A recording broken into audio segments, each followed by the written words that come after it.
गांव के एक सुनसान किनारे पर एक पुराना जर्जर सा मकान था। छत से बारिश टपकती थी, दीवारों में दरारें थीं और खिड़कियां जैसे बरसों से खुली ही न गई हों। लोग उसे भूतों वाला घर कहते थे, लेकिन सबसे ज्यादा डर उस एक कमरे से था जो हमेशा बंद रहता था। बंद कमरा। न किसी ने उसका दरवाजा खुला देखा, न ही वहां से आने वाली ठंडी हवाओं की वजह समझ पाई।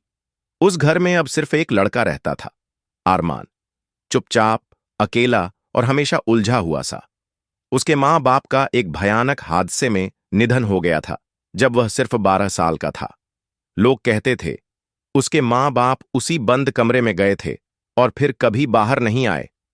आरमान की जिंदगी जैसे किसी थमे हुए पल में कैद हो गई थी। वह अक्सर उस बंद दरवाजे को देखा करता, घंटों तक, जैसे वहां से उसकी मां की लोरी सुनाई देगी या पापा की हंसी गूंजेगी। कभी कभी वह दरवाजे के पास बैठकर सिसकियां लेता, इतनी हल्की कि शायद उसे खुद को भी सुनाई न दें। एक दिन सफाई करते हुए उसे एक पुराना, धूल से भरा संदूक मिला। उसमें कुछ पुरानी तस्वीरें, एक डायरी और एक जंग लगी हुई चाबी थी। चाबी के साथ एक पुर्चा बंधा था जिस पर लिखा था, इस दरवाजे के पीछे सिर्फ सच है, लेकिन हर सच को जानना आसान नहीं होता। डायरी में मां के शब्द थे, कांपते हाथों से लिखी आखिरी पंक्तियां। अगर हम वापस ना आए तो जानना चाहोगे तो जरूर जानना, मगर दिल मजबूत रखना बेटा। कुछ पन्नों पर धुंधले आंसुओं के निशान भी थे। रात को जब पूरा गांव गहरी नींद में था, बारिश की बूंदें छत पर टपक रही थीं। आरमान ने चाबी उठाई, धड़कते दिल के साथ बंद कमरे की ओर बढ़ा। हर कदम पर मां की गोद, पापा की कहानियां और उनकी खामोश जुदाई की गूंज साथ चल रही थी। चाबी घुमाई, दरवाजा चरमराता हुआ खुला।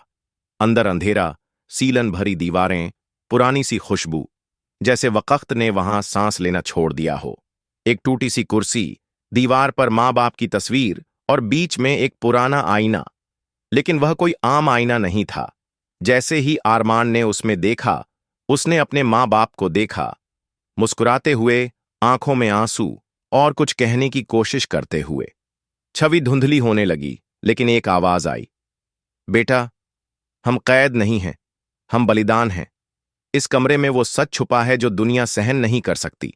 हमने खुद को कुर्बान किया ताकि तुम सुरक्षित रहो। आरमान के हाथ कांपने लगे। उसे याद आया वो पल जब वह दरवाजे के बाहर खड़ा चिल्ला रहा था और मां अंदर से कह रही थी, बेटा, हिम्मत रखना, हमें जाना होगा। असल में उसके मां बाप आत्माओं से लड़ने वाले थे और वह बंद कमरा एक आध्यात्मिक द्वार था जहां रोशनी और अंधकार का शाश्वत संघर्ष चलता था। उन्होंने अपनी जान देकर उस दरवाजे को बंद रखा ताकि वह शैतानी शक्ति बाहर न आ सके। आरमान अब बच्चा नहीं था, न ही वह अब सिर्फ एक अनाथ लड़का था। वह अब उनका उत्तराधिकारी था, उनके बलिदान का कारण।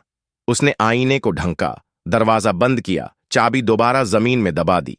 लेकिन इस बार उसके कदमों में लड़खड़ाहट नहीं थी।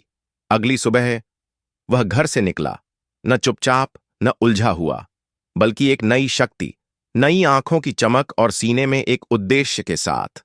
दिल में अपने मां बाप की आवाज, तुम हमारा गर्व हो, आरमान।